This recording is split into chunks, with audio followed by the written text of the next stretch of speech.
So listen, I know we talk a lot about companies who are going woke and doing all this woke training, and just yesterday I did an hour-long review live on this channel of anti-racist training documents that have come out of Disney. And in this context, it's easy to think that all companies everywhere have lost their minds. They have all gone insane. They've all gone totally woke. There's just no place in corporate America for people who don't subscribe to a far-left ideology anymore. And that's just fundamentally not true. It's not true. In fact, I was looking at this data this morning of just a workplace survey of about 1,000 employees that are about to head back into the office to find out different attitudes around the vaccine and other related issues. And what I found in this was actually a very measured approach. A very measured kind of like, wait and see, we aren't going to make any harsh decisions just yet approach. And in fact, it's really interesting data. Let's dig into it. And the first thing I want to show you is this one. What is your company's policy regarding the COVID-19 vaccine? Well, guess what? In answering this question, 45% of companies are not requiring their employees to get vaccinated. 24% are going to require them being vaccinated, and 20% are saying, vaccination for some employees, but not for others, just dependent on their roles. I actually think that this is a really positive sign. Listen, only 24% of employers are requiring all their employees to be fully vaccinated.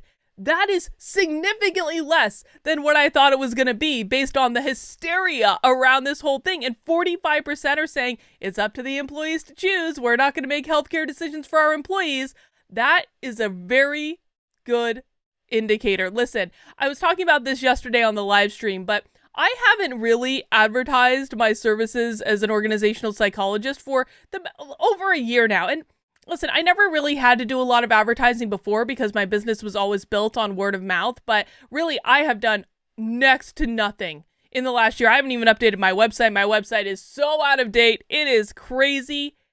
And yet in the last couple weeks, something funny started to happen. Companies have started to come out of the woodwork asking for non-woke training, asking for training around mental health at work, asking for training around different communication styles at work, asking for coaching. And I'm like, oh my God, are things going back to normal? Am I actually going to be able to return to a normal job at some point where I don't have to shill woke diversity nonsense?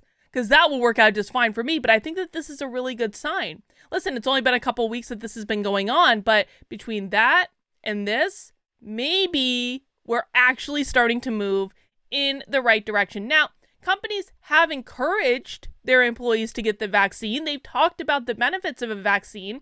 Although less than half of our participants said their companies have a vaccination requirement, the majority, 61%, said their employer had encouraged staff to get the vaccine.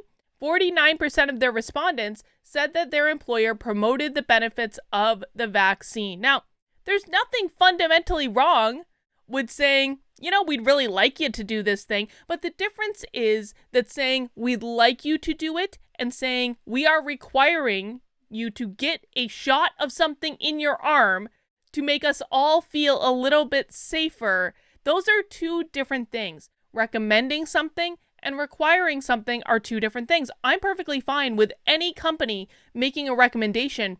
I am not okay with companies demanding that they have the power to make healthcare decisions for their employees. In most cases, I suppose we could talk about, companies sending employees to different third world countries where they might be exposed to different kinds of diseases, whatever. That is a different circumstance than requiring the general public to get a shot. Those are two very different things. Let's keep going.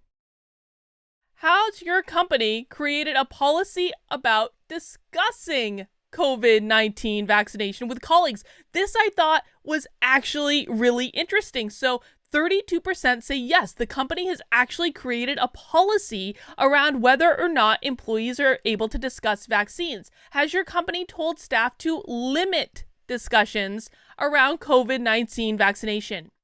58% of companies have told their staff, don't talk about this stuff at work. Again, this is a positive sign. Your healthcare decisions are no one's business. They are certainly not the business of your coworker. They are not the business of your company. And to have 58% of companies saying, don't talk about this stuff at work, I think that that is an extremely positive sign. Not only are there companies that aren't requiring their staff to get vaccinated, there are also ones who have created policies around discussing vaccination with colleagues. More than half of participants said their company has told staff to limit discussions around the vaccine. There's also the possibility of interacting with customers who have not been vaccinated. The majority, 70% of respondents, said their role requires them to interact with customers. Among our participants who interact with customers at their jobs, 56% say they are comfortable or very comfortable interacting with customers who may not be vaccinated. Now, this is a stark contrast. A couple of weeks ago, we saw a survey that essentially said that people who are vaccinated are significantly more afraid to travel than people who are not vaccinated and have no intention of getting vaccinated. So I have to admit, I was expecting this number to be going in the other direction. I was expecting people, especially people who are vaccinated, to say, we don't want to even interact with people who are unvaccinated, but that is not the case. 56% of them say they're comfortable or very comfortable with interacting with customers who may not be vaccinated. That's pretty rad. Now, this is also interesting right here. What's the reason that best describes why you don't want to receive the COVID-19 vaccine? 44%, the majority, said they're just waiting to see if there are side effects. They're waiting to see what's going on. They're making an intelligent decision to say, I am more worried about the potential of side effects than I am about a virus that has a 99% survival rate. Now, 26% are opposed to vaccine, but I also think it's really important to acknowledge that there is a difference between anti-vaxxers and people who are like, this came out really quickly and maybe we just want to take a second here. Maybe we just want a second. We polled our respondents, found that 44% of them have not received a vaccination. So 44% of the people in this poll have not received a vaccine. And here's one of my favorite statistics of the entire survey. Of those 44%, almost 2/3, 64%, say they don't really want it. And one of the reasons that 64% does not want the vaccine is that they're waiting to see if there are side effects. Oh my God. There are reasonable human beings in the world. Again, we can also have some additional data here. How is your company preparing for a return to the office? Well, 40% said all employees back at once, no capacity limit. What is your company's policy regarding COVID-19 vaccinations? Only 5% of our respondents said their companies are planning for a permanent hybrid environment. So this is going to be a little bit of a wake-up call to people who thought that they were going to be able to continue working from home after this whole thing. Oh, it's so funny. Joshua and I were literally just talking about this yesterday, where he was like, Carlin, we've had people all year that have been kicking back, have gotten really used to this environment, and now all of a sudden they're going to be told, no, you're not allowed to do that anymore.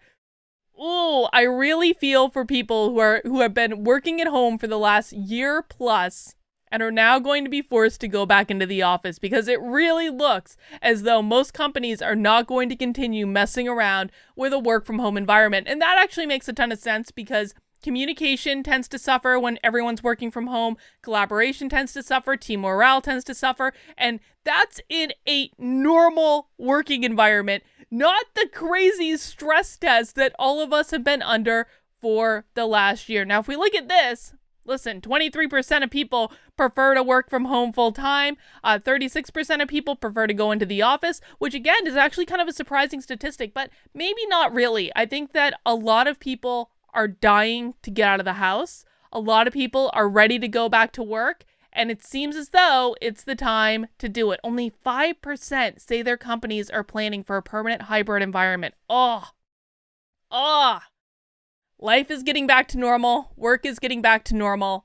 And I actually think that these are really good indicators that workplaces maybe haven't gone as woke as we may have thought. Now, that's of course not true of all workplaces. There are some uber woke workplaces. We'll continue to talk about those. But I wanted to show you this data because if you're worried that you're only way to earn a living is to work for an uber woke workplace, dude, you've got plenty of options. There are still places out there that are relatively normal. No need to freak yourself out, work yourself up into a tizzy, or any of these things. There are normal places that you can go to work where you're going to be just fine. All right, guys, that's all I have for this video. I'll see you soon.